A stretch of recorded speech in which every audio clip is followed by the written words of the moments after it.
Here we are yet again, the Ben and Gary Show. We know dentistry. This is episode number 31. Can you believe that? I mean, I figured we by now. If you told me ahead of time here, that I wasn't sure if we had that many topics to talk about. But clearly, that was wrong in that sense here. So we have so much to talk about, and I figured today we would talk about sort of what is it like to get into the business of dentistry amongst all of us when you came out of school. Gary, did you have any clue how much maybe you didn't know when you came out of dental school? I had no idea what I didn't know. I thought I knew it all when I graduated from dental school. Right? I think I felt the same way. Felt like I had like all this knowledge to be able to disseminate and realize that once you sort of sit down with the patient that you can't do any of that unless you have a few other things in it lined up ahead of time.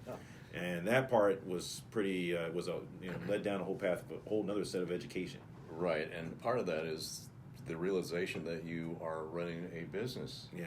And guess what? They don't teach this anything in dental school about running a business. So you learn that on the job. And sometimes, in my situation, I joined a practice as an associate. So I was looking to my senior partners to guide us through all that. And so fortunately, you learn some of the systems that are in place, whether they work or not, and then you're able to change. But I think that was a whole new ballgame.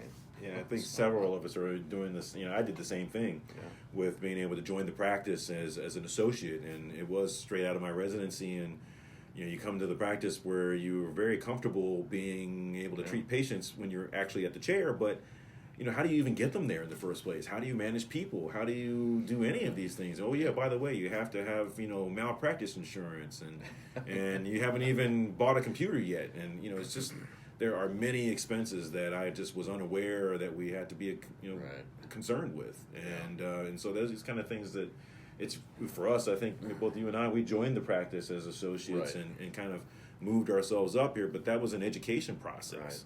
So during the course of all that, we had several, at different times of course, but practice management consultants that came through and would tell us what their ideas of how we should run the practice, how we should treat our patients, and this and that. Right.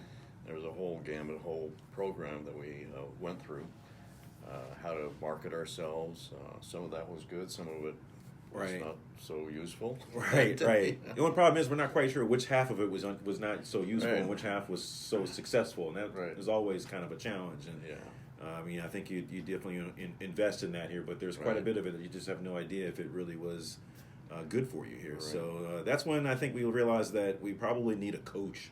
Right. And that's when we from practice consultants here to another level is a coach. And I think in anything in business, to have someone who you have to be accountable to, who knows the lay of the land and can guide you, I think was one of where we sort of really began to really grow. I think as business experts in the business world. So I think that we had to find somebody who also was an expert. And we still work with that coach at least once a month, and that really keeps our feet to the fire, I should say. Oh yes, he does. Just when you think you have something else that just when you think you knew everything, guess what? You don't. So part of the practice of what we have is how do you build your practice? How do you grow your practice? And that is what we call about marketing. So how do you gather new patients? How do you attract new patients to your practice? And a lot of that is through. Well, there's different ways of doing it. Yeah, there's internal and there's external. Right. So we do a little bit of marketing. Do a little bit of everything here. Yeah. Internally, I guess it means coach your team up, and so that they're all aligned and going in the same direction. That usually starts with your core values and what's your mission, and sort of everybody has their sort of mantra that we all march to. Right. And that was something that to be able to get aligned and understand what the whole goal is, which is in our world patient treatment, being able to satisfy them and keep them happy, be able to read them well and understand what their needs are before hopefully they ask for it. Right? That's something that we'd like to be able to do is to sort of over deliver. Right. And that leads to word of mouth marketing. So we depend on a large part on our patients to just spread the word about the treatment they receive here, how they're treated. Sure. and hopefully, they will spread the word as far as attracting new patients, because that is huge to have a patient speak on your behalf, and then of course they're putting their reputation on the line with their friends and their family, and so that's why we aim to please. Yeah, I think you bring up a good point, and just as an aside here on that one, a little bit more detail on that one is that, when do you think is the best time to even ask a patient to be able to ask for a referral here? That was something else that seemed so basic, but you have to, understand when you learn it. So when do you typically do that? Typically is when they pay a compliment to the treatment that they've received, and that's a perfect opportunity to ask them. It's like, well, geez, if you have a friend or a family member who needs something similar, hopefully you'll ask or refer them to us. So that's a good opening for us. But just want you to know that's a good way of doing it. Yeah, absolutely. But the other thing is that we have to differentiate ourselves from other practices, and one of the ways we do that is by customer service, and we're huge on customer service.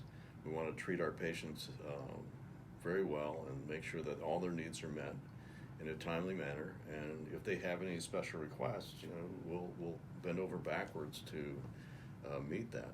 So sometimes they're traveling, they need to have a crown delivered, so we're able to do that because we can talk to our lab that's on site here. Sure. And our lab guys are great. Rick and John, they're tremendous. Put a little extra time in, or kind of put something else to the side. That's one of the things that I think, in terms of customer service, that being able to have our own lab in the office allows us to be able to take advantage of the technology that's out there, as well as also have it all in house. So things like that, when they need to be kind of pushed through very quickly. Right.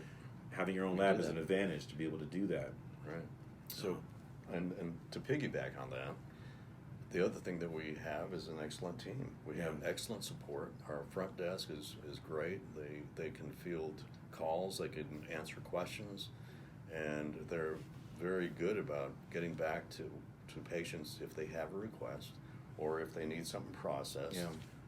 They make sure that if we need a narrative for an insurance for whatever reason, they're ready to spring into action. Yes, and they'll get us or come back, talk to us, and have us write the letter and get it back to the patient in a timely manner. Sure.